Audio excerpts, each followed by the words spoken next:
Au nom du Père, du Fils et du Saint-Esprit. Amen. Nous venons d'entendre l'évangile de la guérison d'un aveugle qui, sachant que le Christ passe sur le chemin, entendant que Jésus de Nazareth est dans la ville, lui crie « Fils de David, aie pitié de moi ». Ce cri venant du fond du cœur de cet aveugle qui reconnaît ainsi que le Christ est le Messie, car le Messie devait être issu de la racine de Jessé, il devait être l'enfant de David, le successeur de David, mais dans le royaume spirituel. Ce cri, c'est celui qui, dans notre tradition orthodoxe, doit être celui de toutes nos âmes, car la prière qui est devenue la plus répandue, la prière monologique, devenue la plus répandue sur le chapelet, c'est « Seigneur Jésus-Christ, Fils de Dieu, aie pitié de moi ». Ainsi, nous reprenons cette prière de l'aveugle, développée un peu par l'annonce du fait que le Christ est Fils de Dieu, mais c'est exactement le même esprit qui nous habite, qui doit nous habiter lorsque nous disons sur notre chapelet « Seigneur Jésus-Christ, aie pitié de moi ». Nous suivons ainsi les traces de cet aveugle afin d'obtenir comme lui la guérison de notre cécité. Comme c'est toujours le cas, cet évangile nous parle certes d'une guérison qui a eu lieu il y a 2000 ans, mais elle nous parle surtout de la guérison qui doit être la nôtre aujourd'hui. Et les pères l'ont dit très souvent, les aveugles du Nouveau Testament, les aveugles que le Christ soigne, qui sont plusieurs dans l'évangile, figurent notre humanité, qui est emplie de ténèbres depuis la chute et qui ne peut plus voir les réalités spirituelles. C'est nous qui sommes les aveugles et nous sommes doublement aveugles car n'ayant pas la grâce de Dieu, étant éloignés de cette grâce de Dieu, non seulement nous ne voyons plus Dieu, mais nous ne voyons plus nous-mêmes non plus et nous ne voyons plus le monde.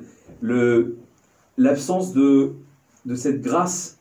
a rendu l'humanité non seulement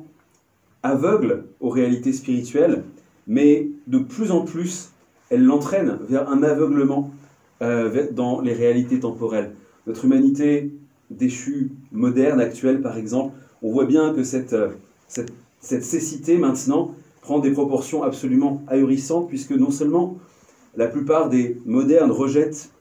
Dieu, rejettent le Christ, mais ils rejettent même la nature. Maintenant, ils prétendent décider s'ils sont hommes ou femmes, ils prétendent décider de la vie, de la mort, créer des chimères techniques par la science. On voit qu'il y a un éloignement non seulement de Dieu, mais même tout simplement du bon sens, de la nature des choses, pour aller justement vers une sorte de complète inversement démoniaque de tout par cette espèce de folie de vouloir prendre la place de Dieu. Donc cet aveuglement est ainsi désigné, nous disent les pères dans l'Évangile, cet aveuglement humain. Et précisément grâce à la tradition de l'Église, nous savons que la façon pour nous de rouvrir les yeux de notre cœur, de notre âme, de pouvoir contempler le Seigneur, de pouvoir contempler la vérité qui nous rend libres, la vérité qui nous offre la béatitude éternelle, c'est de continuer de demander au Christ d'avoir pitié de nous. Avoir pitié, c'est-à-dire de reconnaître son péché, car cet aveuglement sur Dieu, le fait que nous ne voyons plus Dieu, fait que nous ne voyons plus non plus notre propre péché, et c'est la clé de la vie spirituelle, que de se savoir, de se reconnaître pécheur, non pas pour se trouver une excuse, des excuses en se disant que nous sommes trop faibles pour être vertueux, qu'après tout, notre humanité déchue est pécheresse, donc pourquoi faire d'efforts? A contrario non plus, pas pour se complaire dedans, en minimisant la gravité du péché, mais au contraire pour trouver cette force, cette virilité, cette puissance qui nous manque et que le Christ peut nous donner afin de vaincre nos vices, de vaincre nos passions et de véritablement devenir un guerrier et qui sera couronné comme Saint Antoine que nous fêtons. Aujourd'hui, Saint Antoine, le père des moines, Saint Antoine victorieux à de nombreuses reprises des démons, Saint Antoine qui a véritablement réussi à dompter les passions, à dompter sa chair, et qui s'offre à nous comme le modèle de la vie chrétienne.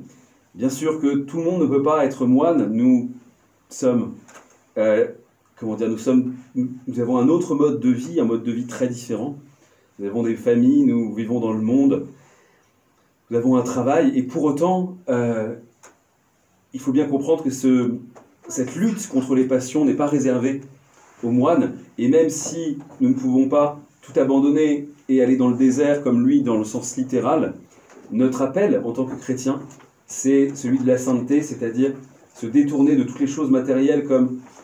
n'étant beaucoup moins importantes que notre vie spirituelle. Et ainsi, c'est dans notre désert intérieur que nous pourrons